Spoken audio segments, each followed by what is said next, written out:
I've already fessed up that when I was a political reporter, I didn't take One Nation as seriously as I should have. They were unpredictable and we laughed at them. Shame on the Australian media. Now my Canberra bubble has well and truly burst, and it's pretty sobering. One Nation's policy influence has far outstripped its electoral popularity, even now when voters are turning to the party in droves. This isn't a conversation about platforming or not. It's about how to interrogate far-right ideas, policies and personalities. My eye-rolling clearly didn't cut it, but I'm not entirely clear on the alternative either. Because it seems the more we try to hold far-right politicians to account, the more they slip away. Underestimate me, you do it at your own peril.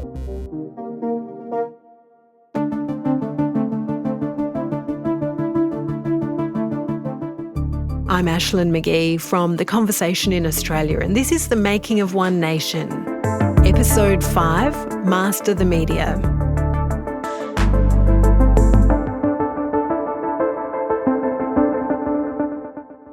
Kurt Sengul, you're a political scientist at Macquarie University and you've researched the nexus between the media and the rise of far-right populism. So let me ask you, is the media responsible for One Nation? Yes. Well, it's the short answer, yes. I think longer answer, it's a little more complicated. But I think what is interesting is that even detractors, what unites detractors and supporters of One Nation is the belief that the media have been pivotal in her rise and success. And that's really interesting. Everybody agrees that particularly in her first iteration, the 1990s, the amount of coverage that she received was enormous.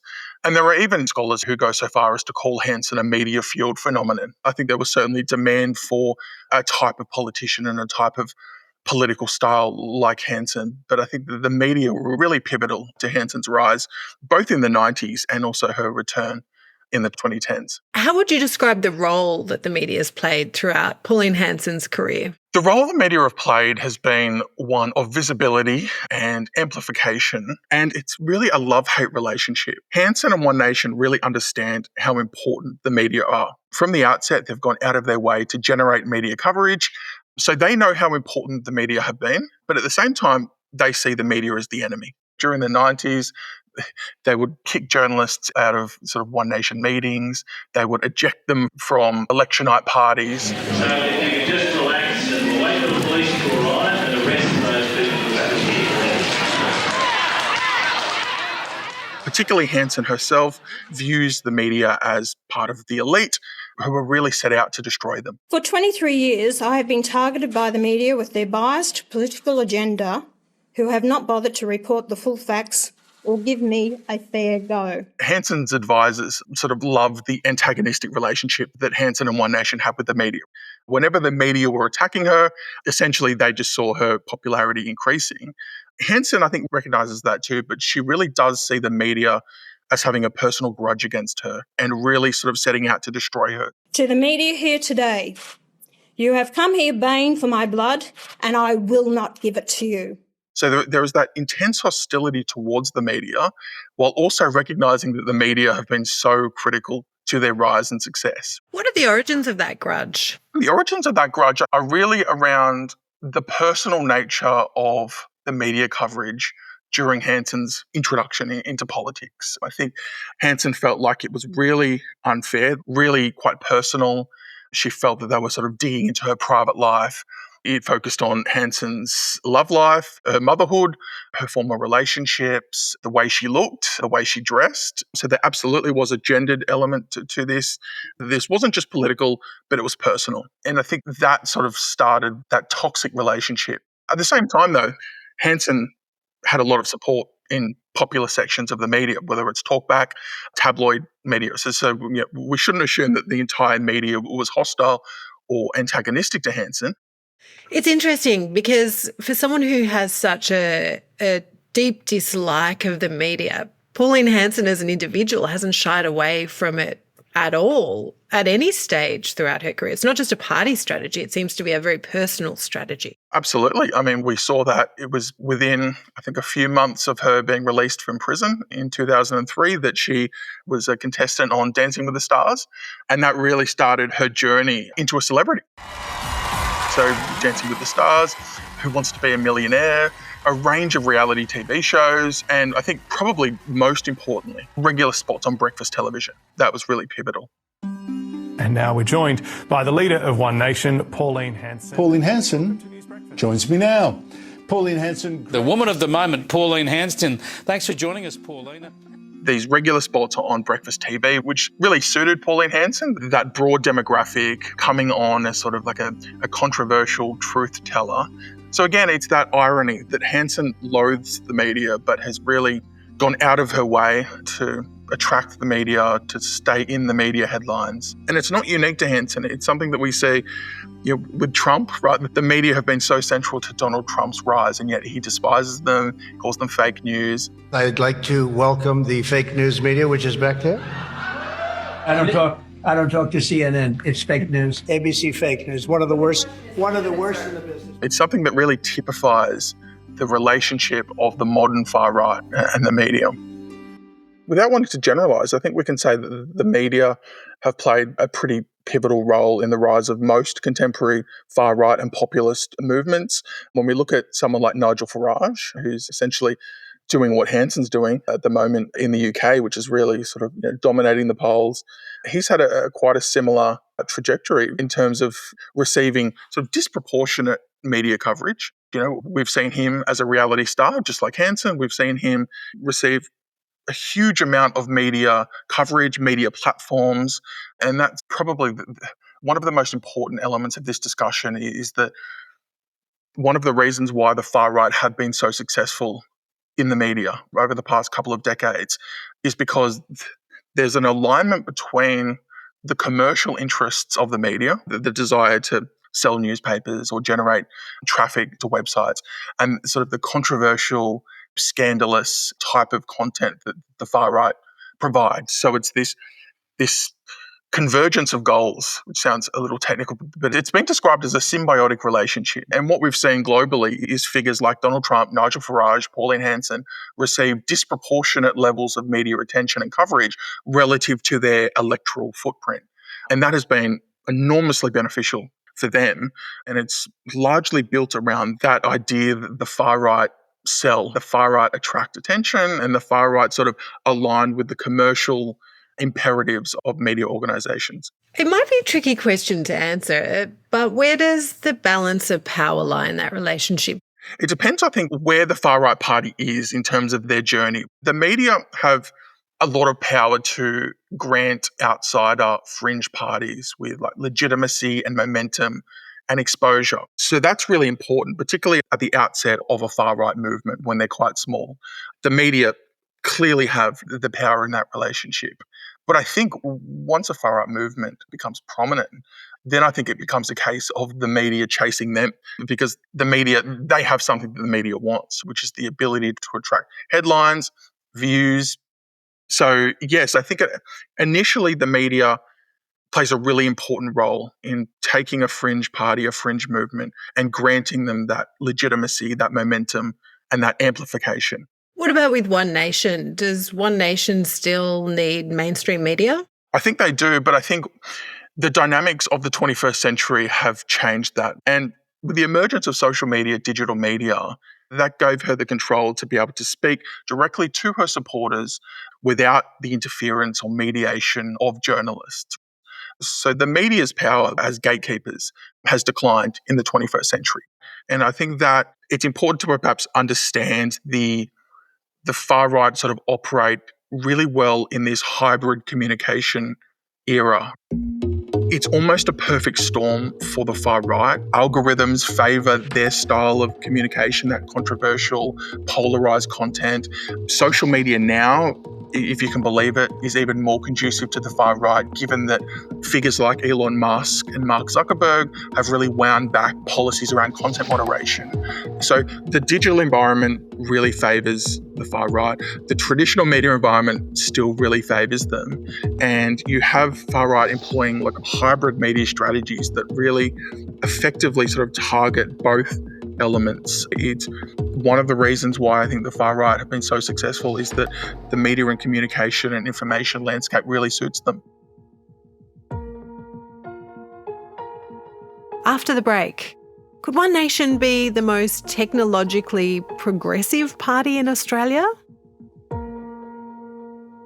I'm Gemma Ware, host of the Conversation Weekly podcast.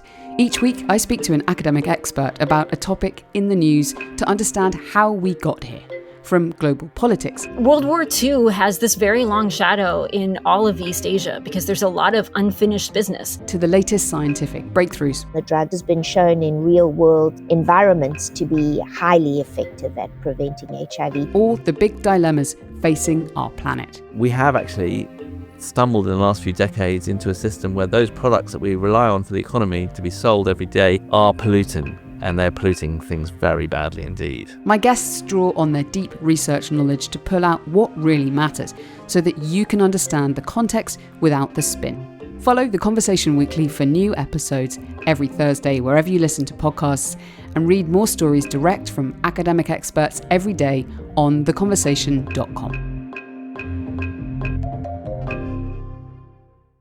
So, Kurt, it's interesting, isn't it? Because I think it's easy to associate One Nation with sort of an older, whiter demographic. But actually, One Nation's been pretty revolutionary, I think you could say, in their adoption of technology. Absolutely. People don't sort of instantly think of One Nation and Pauline Hanson as being forward-thinking and tech-savvy and innovative, but they really were. And it was sort of by accident and sort of emerged out of what they saw as necessity. They weren't being given a fair shake in the media. They were sort of at the media's mercy. And then there was a real desire, I think, to counter that, to sort of counter the narratives and the perception of Hanson that was being pushed through the media and talk directly to voters. So around 1997, 1998, there was a marketing and IT specialist, Scott Paulson, who was running, I think, what is essentially Australia's first online newspaper at the time. He liked what Hanson was saying. He was a supporter of Hanson, and he saw what he believed was really unfair coverage of Pauline Hanson and One Nation. So what he did was provided them with an online forum. To my knowledge, it was probably the first website for a political party in Australia. So yeah, they had a really early online presence, which they saw as a really useful tool in the 1998 election as a promotional vehicle and also as a way to sort of dig up dirt on political opponents. I think there was a feeling at the time that other parties hadn't clued onto the power of the internet yet. So they were really early adopters. But more broadly, the far right in general were early adopters of the internet globally. So the movement as a global phenomenon really understood the power of the medium for mobilising, for connecting across vast geographical spaces, for pushing propaganda. So Hanson and One Nation were not unique in the sense of the global far right, but certainly in Australia, I think it's fair to say that they were among the first to really utilise the internet effectively. And now Pauline Hanson has this series on YouTube. Let's talk about it. I think even the name is instructive, right? So that sort of faux pas typically would be catastrophic for a mainstream politician. But now it's sort of, it's been used and almost celebrated by Hanson. All right, Elbo, why don't you come up here and explain what net zero means? Yep. Oh, I'd love to, Miss Senator Hanson. Please Explain is an animated series that was commissioned by One Nation, produced by One Nation, created by a Melbourne animation company. And it's what they call a satirical look at Australian politics. And really what it is, it's a way for Hanson and One Nation to really ridicule, mock their political enemies, but also issues that they see as being wrong with the country, political correctness, wokeness, immigration, trans people, LGBTQI+ communities. Get off! This is native title! We've got exclusive use! No white fellas! As far as we know, and we've published some research on this, it's the first animated series that has been commissioned by a political party, and it does really well. They can attract up to 500,000 views, which is pretty significant for what was, at that point, a minor political party. I think it's just an extension of the creative way that Hanson and One Nation have been able to communicate in ways that attract attention and sort of keep themselves ahead of the game. In the 90s, we saw this with really weird and controversial stunts, deliberately designed as a way to get Hanson back in the headlines. And that has just continued. And the Please Explain series is a way for them to do that. It's a sort of an innovative and creative way for them to communicate. A series like this one on YouTube and their social media propaganda, is it helping them reach a young audience that maybe wasn't around when One Nation first launched? Yes, absolutely. The use of humour and pop culture is sort of now a hallmark of far-right communication. And that absolutely is a way to not only speak to younger audiences, and we see this with the Trump administration, the heavy use of visual, humorous media, memes, and pop cultural references. So that is absolutely a way to speak to younger audiences. We don't think of One Nation as a party appealing to younger people, but I think they have 150,000 followers on TikTok. But I think beyond that, and the role of humour and ridicule in far-right communication is also to sort of broaden the appeal to audiences that may not typically have engaged with those parties. By laundering far-right, racist, misogynistic ideas through humour, it really does play an important role in mainstreaming ideas that typically would be outside the mainstream. And it's also a way of, there is something about humour that gives them an element of plausible deniability. It's a way to go, it's just a joke. And if you take offence to it, you're the humourless one. It's a really powerful tool, the use of humour and ridicule, not just for One Nation, but really the global far right. The Trump administration at the moment is really leaning into generative AI. Yeah, I wanted to ask you about that because Donald Trump's videos are completely insane. And I wonder what you think we will see next. Where does it go from here? What will we see One Nation trying out? You're right. What we're seeing from the Trump administration is insane. We saw this in the first Trump administration. We saw manipulated images and videos. But what the emergence of AI has done, it's expanded the creative possibilities for someone like Trump to do what he does best, which is ridicule, troll his opponents, and create a fictionalized world where he is depicted as Superman or the Pope. So it's a powerful tool. It's really been adopted administration-wide. We're seeing social media accounts by the Department of Home Affairs posting AI-generated content. The advantage is it's really low cost. The barriers to entry are quite low. So I think what we will see is parties like One Nation increasingly looking to AI-generated content. They've commissioned the Please Explain animated series, and we think it's up to six figures that has cost One Nation. So it's an expensive enterprise. And most recently, they've released the super progressive movie. Once upon a time in so-called Australia, a culture war tore the nation apart. And somehow, the lefties won.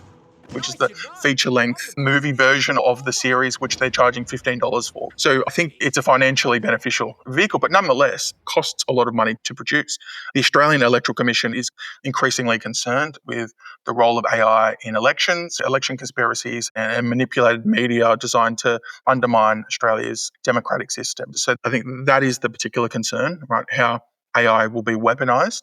But more broadly, as a communication strategy, I think we'll see it more and more.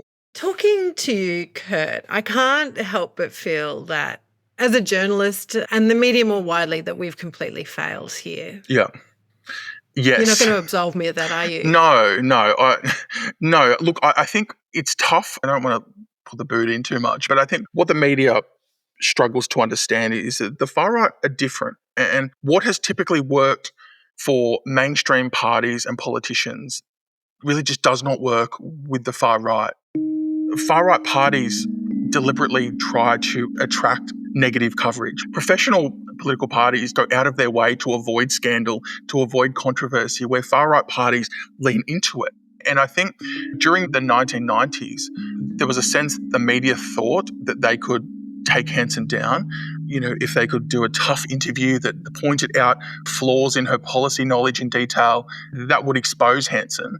And it doesn't. What ends up happening is that people feel sympathetic to the underdog who's being attacked by the media.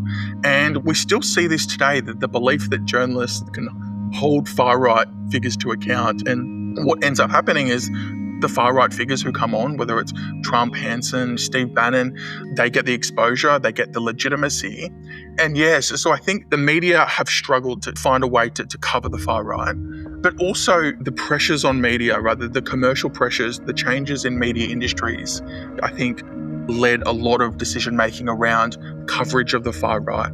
And that has been a problem. The far-right have received disproportionate coverage because there's a belief, and it's probably true, that covering the far-right gets attention, generates headlines, it drives traffic. So I think that is where the media have failed. So, yeah, I think there does need to be a rethink of how the far-right are covered, and sort of an understanding that traditional ways of conducting journalism that are often well-meaning, that are often designed to hold that politician or figure to account, don't work in the way that the journalists think they do, and they ended up actually benefiting the far-right figure. So one of my colleagues here at The Conversation has this 2-tier rule with Donald Trump, right? Tier 1 is when things actually happen and then we cover it. Tier 2 is when it's just a lot of, Trump drivel, basically, and let it go through to the keeper. It's not a perfect rule, but it's sort of a rough guide to how we do things. Is that an approach, or is it better to, listening to you talk about the use of comedy in pop culture, is it better to fight fire with fire, essentially, if we want to interrogate the far right's policies, to do that through a medium that they're already using? Look, there's a risk in that if the media is seen to be laughing at the far right, and what the far right are really good at doing is saying that, when the media attacks us, they're really attacking you. And far right supporters, far right voters already see the media as being snobbish and elite and out of touch. And I think the risk of using sort of humour and ridicule and satire to expose the far right is that it can be seen as looking down and sort of sneering and laughing at. And that, I think, feeds into that underdog status that they have. So I think that is a bit of a risk if it's coming from the media, if it's coming from elite establishments, essentially. But more broadly, I think that strategy, it's not being reactive and it's not hyping and amplifying everything. We're at the point now where you can't say don't cover Trump, don't cover Hanson, because the genie's out of the bottle. The damage has been done.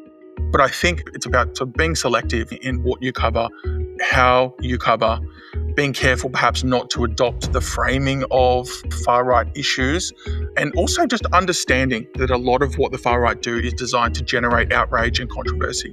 And knowing that by covering a particular speech or demonstration or whatever it may be, you're unwittingly playing into their hands. Yes, the media have played a really important role in mainstreaming and normalising many of these characters, but it is really challenging. It is really challenging. Thanks so much for your time. Absolutely. Thanks so much for having me. Next time, it's clear One Nation's having a moment. Will they be able to seize it? What happens next is episode 6, our final episode in this series. You can read more from Kurt Sengul at The Conversation. This is the 5th episode in our series, The Making of One Nation, and we'll have new episodes each week, so make sure you follow the show and please do leave us a review. It really does help other people find us. This episode was produced by Isabella Podwinski, sound designed by Michelle Macklem. Our head of editorial innovation is me, Ashlynne McGhee. Misha Ketchel is the editor of The Conversation Australia. A special thanks to our colleagues Gemma Ware, Justin Bergman and Amanda Dunn for their ideas and wisdom, and Michael Hopkin for his Trump filter. The Conversation is a not-for-profit media organisation, and you can sign up to our free daily newsletter by clicking the link in our show notes. You can also listen to more of our shows wherever you get your podcasts. See you next time.